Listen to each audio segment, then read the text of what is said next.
함께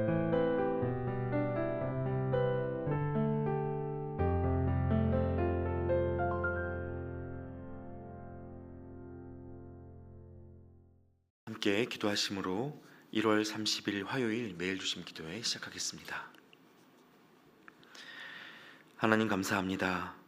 오늘도 우리에게 새 생명을 주시고 그 생명으로 먼저 하나님 앞에 나와 엎드려 예배하게 해주셔서 감사합니다. 매일 반복되는 일상이지만 날마다 새로운 하나님의 말씀이 있고 하나님의 돌보심이 있기에 오늘도 우리가 새 소망을 얻습니다. 하나님을 사랑하여 나아온 우리 모두의 곁에 이 시간 임재하여 주시고 하나님을 만나게 하여 주시옵소서. 말씀을 들을 때 하나님의 마음을 깨달아 그대로 실천할 수 있는 지혜와 능력을 주시고 하나님과 이웃을 향한 충만한 사랑이 우리 안에 일어나게 하여 주시옵소서. 하나님, 어제에 이어 오늘 저녁에도 우리가 사경회로 모여 예배를 드립니다. 어제 말씀을 통하여 우리의 기도가 내 자아가 구하는 작은 범주 안에 갇혀있던 것을 깨닫고 우리 안에 하나님이 마음껏 말씀하시며 일하시기를 소원하는 마음을 주셨사오니 오늘도 우리가 하나님을 받아들이게 하시고 우리를 빚어가시는 그 손길을 은혜로 누리게 하여 주시옵소서. 그렇게 나이 들고 익어가는 신앙의 교훈에 대해 이명수 목사님이 전해주시는 말씀을 들을 때 풀리지 않던 삶의 질문이 풀어지게 하시고 신앙의 방황이 답을 얻게 하여 주시옵소서. 또 하나님, 오늘도 육신의 연약함을 붙들고 건강의 회복을 위해 기도하고 계시는 성도님들이 계십니다. 이 하루를 살아가는 동안 하나님의 도우심을 간구하는 당신의 자녀들에게 새 힘을 주시고 병원과 또 요양원에서 사랑하는 이의 병 낫기를 간구하며 함께 애쓰는 가족분들에게도 찾아가 위로하사 외롭고 서러운 시간이 아니라 감사와 평강과 회복의 날을 허락하여 주시옵소서. 하나님을 알고 동행하는 삶의 기적과 감탄이 충만하게 하여 주시옵소서. 이제 하나님, 이 시간 우리에게 주시는 오늘의 말씀을 듣습니다. 신명기 말씀을 통해 이스라엘이 하나님의 백성으로 어떻게 살아가야 할지 배웠던 것처럼 우리 역시 하나님을 모르는 세상 한복판에서 어떤 믿음과 구별된 행동으로 살아가야 할지 알게 하시고 우리 것이라 여기던 것을 다시 하나님의 것으로 고백하는 믿음의 결단이 일어나게 하여 주시옵소서. 우리 곁에 계시며 말씀하실 주님을 기대하고 의지하오며 예수님의 이름으로 기도하옵나이다. 아멘. 네, 이제 오늘 우리에게 주시는 하나님의 말씀을 함께 보겠습니다. 오늘 말씀은 신명기 15장 1절부터 23절까지의 말씀인데요. 지금은 신명기 15장 1절부터 15절까지의 말씀을 함께 보시면서 저와 여러분이 한 절씩 교독하도록 하겠습니다. 매 7년 끝에는 면제하라. 면제의 규례는 이러하니라. 그의 이웃에게 구워준 모든 체주는 그것을 면제하고 그의 이웃에게나 그 형제에게 독촉하지 말지니 이는 여호와를 위하여 면제를 선포하였음이라. 이방인에게는 네가 독촉하려니와 네 형제에게 구워준 것은 네 손에서 면제하라. 네가 만일 네 하나님 여호와의 말씀만 듣고 내가 오늘 내게 내리는 그 명령을 다 지켜 행하면 내 하나님 여호와께서 내게 기업으로 주신 땅에서 네가 반드시 복을 받으리니 너희 중에 가난한 자가 없으리라. 네 하나님 여호와께서 내게 허락하신 대로 내게 복을 주시리니 네가 여러 나라에 구워줄지라도 너는 꾸지 아니하겠고 네가 여러 나라를 통치할지라도 너는 통치를 당하지 아니하리라. 네 하나님 여호와께서 내게 주신 땅 어느 성읍에서든지 가난한 형제가 너와 함께 거주하거든 그 가난한 형제에게 내 마음을 완악하게 하지 말며 내 손을 움켜쥐지 말고 반드시 내 손을 그에게 펴서 그에게 필요한 대로 쓸 것을 넉넉히 구워주라. 삼가 너는 마음에 악한 생각을 품지 말라. 곧 이르기를 일곱째 해 면제년이 가까이 왔다 하고 내 궁핍한 형제를 악한 눈으로 바라보며 아무것도 주지 아니하면 그가 너를 여호와께 호소하리니 그것이 내게 죄가 되리라. 너는 반드시 그에게 줄 것이요 줄 때에는 아끼는 마음을 품지 말 것이니라. 이로 말미암아 내 하나님 여호와께서 네가 하는 모든 일과 네 손이 닿는 모든 일에 내게 복을 주시리라. 땅에는 언제든지 가난한 자가 그치지 아니하겠으므로 내가 네게 명령하여 이르노니 너는 반드시 네 땅 안에 네 형제 중 곤란한 자와 궁핍한 자에게 네 손을 펼지니라. 내 동족 히브리 남자나 히브리 여자가 내게 팔렸다 하자. 만일 6해 동안 너를 섬겼거든 7째 해에 너는 그를 놓아 자유롭게 할 것이요 그를 놓아 자유하게 할 때에는 빈손으로 가게 하지 말고 네 양 무리 중에서와 타작 마당에서와 포도주 틀에서 그에게 후히 줄지니 곧 내 하나님 여호와께서 내게 복을 주신 대로 그에게 줄지니라. 너는 애굽 땅에서 종되었던 것과 내 하나님 여호와께서 너를 속량하셨음을 기억하라. 그것으로 말미암아 내가 오늘 이같이 내게 명령하노라. 아멘. 할렐루야. 네, 예배하며 하루를 시작하는 이 시간에 함께 하시는 우리 성도님들을 환영하고 축복합니다. 오늘도 우리가 말씀을 듣고 또 마음과 영이 깨어서 하나님의 기쁨과 은혜를 따라 살아가는 귀한 한 날 되시기를 바랍니다. 여러분, 저희가 계속해서 신명기 말씀을 묵상하고 있는데 어제 본문을 통하여 11조에 관한 규례를 읽으셨던 데에 이어서 오늘 역시 가나안 땅 입성을 앞둔 이스라엘 백성들을 향한 하나님의 경제 교육이 이어지고 있습니다. 하나님께서 우리에게 허락하신 소유를 내 것이라고 여기며 움켜쥐는 것이 사람의 마음인데, 하나님은 오늘도 우리에게 주신 모든 것들이 내가 너에게 맡긴 것이다 라고 이야기하시고, 그것은 너를 통해 흘러가야 하는 것이다 라고 말씀해 주십니다. 시작부터 너무 부담스러운 이야기다 하실 수 있겠지만요, 여러분 그래도 이 말씀을 같이 한번 잘 따라가 보시면 좋겠습니다. 오늘 본문에서 하나님은 특별히 두 가지 테마를 다루어 주시는데, 먼저는 꾸어준 돈에 관한 법이고 또 하나는 노예, 종에 관한 법입니다. 자, 먼저 꾸어준 돈에 관한 말씀 1절과 2절 말씀을 다시 한번 보시겠습니다. 매 7년 끝에는 면제하라. 면제의 규례는 이러하니라. 그의 이웃에게 꾸어준 모든 채주는 그것을 면제하고 그의 이웃에게나 그 형제에게 독촉하지 말지니 이는 여호와를 위하여 면제를 선포하였음이라. 네, 여러분 1절이 굉장히 간단명료하고 또 강력하지 않습니까? 빌려준 돈이 있을 때 7년이 지나면요 탕감해 주라는 것입니다. 7년쯤 되면 받을 생각하지 말자는 거예요. 이게 무슨 말씀인가 싶으실 텐데요, 여러분 이러한 권면은 일명 안식년법에 근거를 두고 있습니다.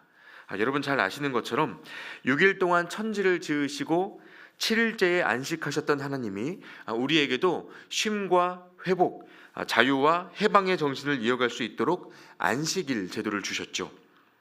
지금은 우리가 안식일을 주일로 지키고 있지만 일주일에 한 번 하나님 앞에 멈추어 예배하고 모든 묶인 것들로부터의 해방과 자유를 누리도록 하셨던 이 안식일의 정신만큼은 지금까지도 달라지지 않았습니다. 그런데 이 안식일 제도뿐만 아니라 이스라엘 백성들에게는 안식년 제도가 있었습니다. 이 안식년 제도에 관해서는요 출애굽기와 레위기에도 반복적으로 말씀이 기록되어 있는데, 제가 그 중에서 레위기 25장 3절부터 5절까지 말씀을 한번 읽어드리겠습니다. 너는 6년 동안 그 밭에 파종하며 6년 동안 그 포도원을 가꾸어 그 소출을 거둘 것이나 7째 해에는 그 땅이 쉬어 안식하게 할지니 여호와께 대한 안식이라. 너는 그 밭에 파종하거나 포도원을 가꾸지 말며 네가 거둔 후에 자라난 것을 거두지 말고 가꾸지 아니한 포도나무가 맺은 열매를 거두지 말라. 이는 땅의 안식년임이니라. 사람의 노동뿐만 아니라 땅까지도 7년째에는 모든 것을 쉬게 하라는 하나님의 명령입니다. 바로 이것을 근거로 오늘 본문에서도 7년째가 되었을 때 이스라엘 동족의 빚을 탕감해 주라는 것이죠. 여러분, 어떤 사람에게 갚아야 할 빚이 남아 있는데 그런 상황에서 손을 놓고 이 안식년의 의미를 누리면서 쉼을 얻을 수 있겠습니까? 방금 읽으신 것처럼 안식년에는 농사와 같은 생산 활동을 다 멈추고 땅도 쉼을 얻게 했기 때문에 빚을 갚을 수 있는 노동 활동 자체가 중단됩니다. 그 때문에 마음이 더 불안에 묶이게 되는 것입니다. 그래서 하나님은 이스라엘이 안식년을 맞이할 때 모두가 하나님의 안식에 동참할 수 있도록 동족 간에 서로의 빚으로부터 노임받는 해방을 선물하라고 말씀하신 겁니다. 특별히 3절 말씀에서 이런 빚 면제법을 이방인에게는 적용하지 않고 이스라엘 동족에게만 적용하라고 하신 것은 바로 이스라엘 백성들만이 7년에 한 번 모든 일을 멈추는 이 안식년에 동참하고 있었기 때문입니다. 이방인들은 생산 활동을 끊임없이 지속했고 또 멈추지 않았기 때문에 이러한 면제법을 적용할 필요가 없는 것으로 하나님은 보셨던 것 같습니다. 자, 그럼 여러분, 이스라엘 입장에서, 그 백성들 입장에서 이 법이 어땠을까요? 여러분이라면 어떻게 받아들이셨겠습니까? 우리가 만약에 빚을 진 사람이라면 너무 좋은 법이겠죠. 이 시대에도 레버리지라는 이름으로 대출을 낀 채 경제 활동을 많이들 하시고요. 신용카드 하나쯤은 다들 갖고 계신 것 같습니다. 대출을 받을 수 있는 것도 자기 능력인 시대이기 때문에 빚으로부터 완전히 자유한 분이 거의 없습니다. 그런데 7년에 한 번씩 이 빚을 탕감해 준다면 생각만 해도 좋지 않으세요? 물론 단점도 있습니다. 돈 빌려간 사람들이 시간을 끌 겁니다. 3, 4년째까지는 갚으려는 노력을 하다가도 5, 6년이 되면 조금만 더 버티자 하는 마음이 들 수 있을 겁니다. 그래서 돈을 가진 이들도 안식년 직전에 돈을 꾸려고 하는 사람이 있으면 그런 사람들에게는 인색해질 수밖에 없었습니다. 못 받을 돈을 꿔주고 싶은 사람이 누가 있겠습니까? 그런데 오늘 본문 속에서 하나님은 뭐라고 하십니까? 그럼에도 불구하고 마음을 악하게 먹지 말고 형제의 어려움을 도우라고 이야기하십니다. 못 받더라도 내어주라는 겁니다. 이뿐만이 아닙니다. 이어지는 말씀에는요, 노예와 종의 해방에 관한 법이 제시되고 있습니다. 12절부터 14절까지 말씀인데요, 네 동족 히브리 남자나 히브리 여자가 내게 팔렸다 하자. 만일 6해 동안 너를 섬겼거든 7째 해에 너는 그를 놓아 자유롭게 할 것이요, 그를 놓아 자유하게 할 때에는 빈손으로 가게 하지 말고 네 양 무리 중에서와 타작 마당에서와 포도주 틀에서 그에게 후히 줄지니 곧 내 하나님 여호와께서 내게 복을 주신 대로 그에게 줄지니라. 여러분, 고대 사회에서는요, 노예로 부릴 수 있는 사람, 즉 종도 자기 재산이었습니다. 그런데 그 종들을 사와서 6년을 일하게 했으면 7년째에 그에게 자유를 주라고 말씀하십니다. 이것 역시 재산을 잃는 겁니다. 소유자 입장에서는 큰 손해죠. 게다가 여러분, 당시 사회에서 종을 그냥 놓아주면요, 자유를 얻은 종이 살아갈 길을 찾을 수가 없습니다.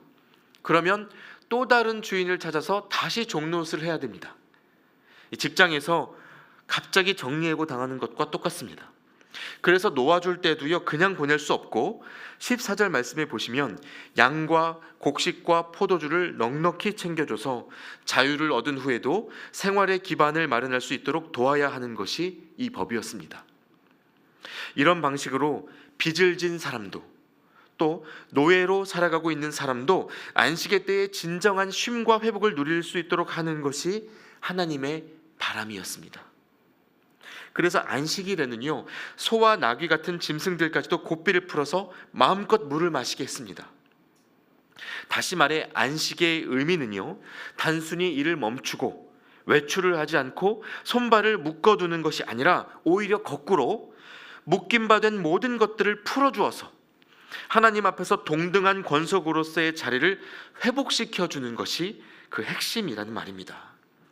그래서 여러분, 예수님이 안식일만 되면요, 기다렸다는 듯이 사람을 고치시지 않았습니까? 안식일에는 일하면 안 된다고 바리새인들이 그렇게 욕을 하는데 예수님은 아니다.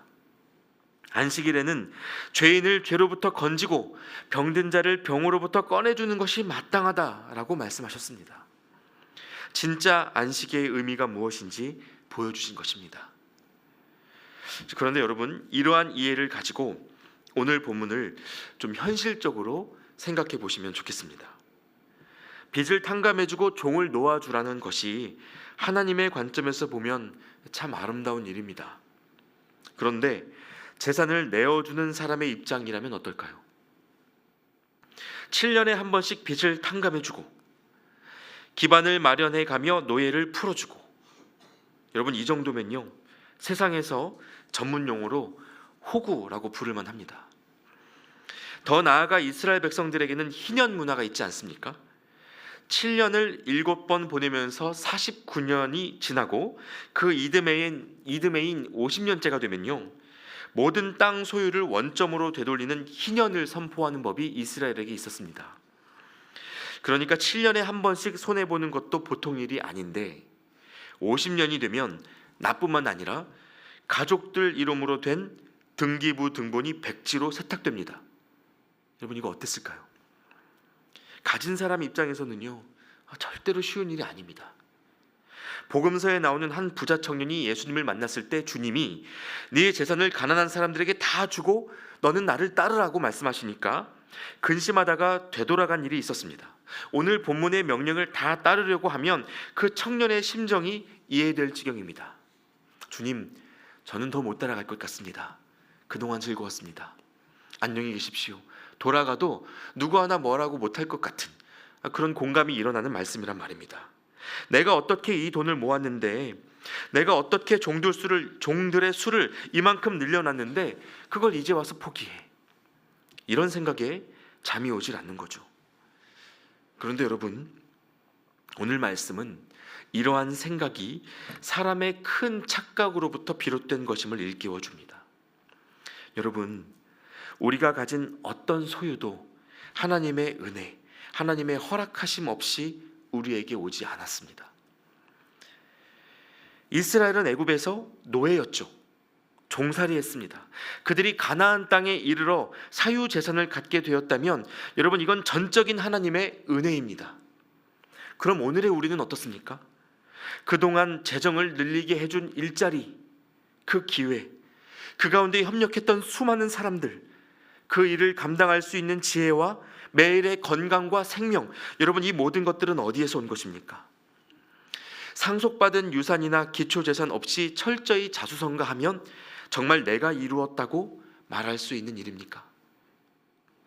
여러분, 우리 모두는 생명을 거저받았습니다.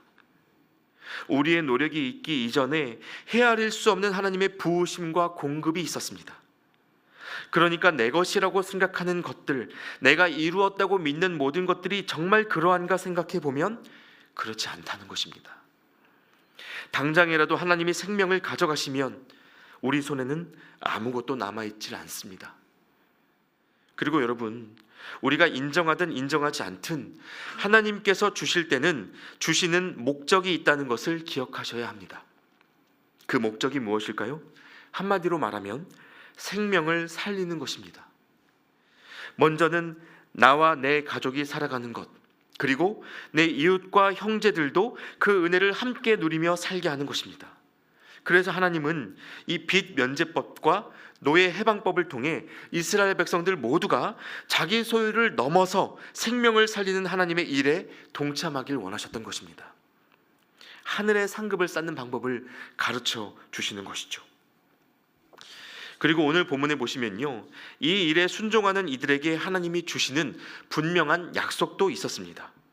가난한 이에게 주는 것을 아끼지 않고 종에게 자유를 주는 것을 기꺼이 행하면 그런 사람들에게 범사에 복을 주겠다고 하나님이 약속을 하셨습니다. 그러니까 걱정하지 말고 순종하라는 겁니다. 당장은 잃어버리는 것 같아도 복되게 할 거라는 약속입니다. 그런데 문제가 뭡니까? 믿음을 따라가기에는 늘 현실이 우리의 발목을 붙잡는다는 것입니다. 결국 여러분, 이 오늘의 본문은요, 당장의 이익을 포기하고 싶지 않은 그 마음과 하나님의 약속을 신뢰하는 그 마음 사이에 우리가 무엇을 택할 것인지 질문하시는 것과 같습니다. 현실이냐, 믿음이냐, 물질이냐, 약속이냐, 그리스도인으로 살아가는 너희의 선택은 무엇이냐, 하나님이 물으시는 겁니다. 곳간 원리라는 책에 보시면요, 그 책을 쓴 저자인 벤 크로치라는 목사님이 눈앞의 이익에 골몰한 채 하나님의 축복만을 기다리는 이들에게 이 책에서 이렇게 되묻습니다. 흘러가지 않는 통로에 하나님이 복을 채우셔야 하는 이유가 무엇인가? 이렇게 질문합니다. 우리에게 주셔도 이것이 좀처럼 흘러가지 않는다면 하나님이 왜 우리에게 채워주셔야 하는가 물으시는 겁니다. 제가 청년 시절에 이 질문을 처음 접하고 나서 지금까지도 잊혀지지 않는 질문이 됐습니다. 여러분, 하나님께서 베풀어 주시는 안식년의 자유와 해방, 그 희년의 기쁨은요, 하늘로부터 저절로 떨어지는 것이 아닙니다. 말씀에 순종하는 믿음의 사람들이 자기 이익을 포기함으로 이 땅의 안식과 희년을 이루어가는 것이죠. 그래서 이렇게 살아가는 사람들의 삶은요, 하나님의 도우심을 구하며 기도하는 누군가에게는 하나님의 응답이 됩니다. 여러분도 한번 떠올려 보시면 좋겠습니다. 우리가 기도하던 제목이 응답되었을 때 거기에는 많은 경우 하나님의 마음에 따라 순종하여 여러분을 섬기고 도왔던 누군가가 있지 않으셨습니까? 하나님은 사람을 통해 일하시기 때문에 하나님의 역사가 있는 현장에는 믿음과 희생으로 복음의 통로가 되어주는 사람들이 있기 마련입니다. 여러분, 이 말씀을 듣는 저와 여러분 모두가 그렇게 누군가에게 하나님의 응답이 되어 살아가는 은혜가 있으시기를 바랍니다. 우리가 죄인 되어 죽을 수밖에 없는 존재였다는 고백이 진실될수록 우리는 예수님의 보혈로 받은 용서의 정당함을 주장할 수 없습니다. 내게 있는 모든 것이 은혜요 하나님의 선물이라는 고백이 진실될수록 우리는 더 이상 하나님 앞에서 나의 소유권을 우길 수 없습니다.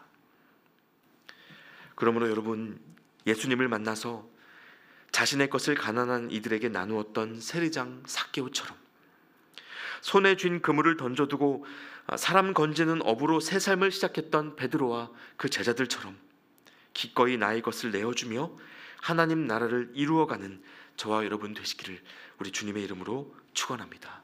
함께 기도하겠습니다. 하나님 감사합니다. 오늘도 말씀으로 도전해 주시고 우리에게 있는 것으로 감당해야 할 하나님의 일이 무엇인지 알게 해주셔서 감사합니다. 우리에게 주신 생명과 작은 지혜와 능력, 또 삶에 채워주신 많은 풍요의 선물들이 하나님의 마음이 있는 곳으로 흘러갈 수 있도록 우리에게 하나님의 마음을 주시고 은혜를 기억하여 순종할 수 있는 믿음을 더하여 주시옵소서. 그리하여 세상 속에 하나님의 일하심이 무엇인지 우리의 손과 발로 드러내는 하루를 살게 하여 주시옵소서.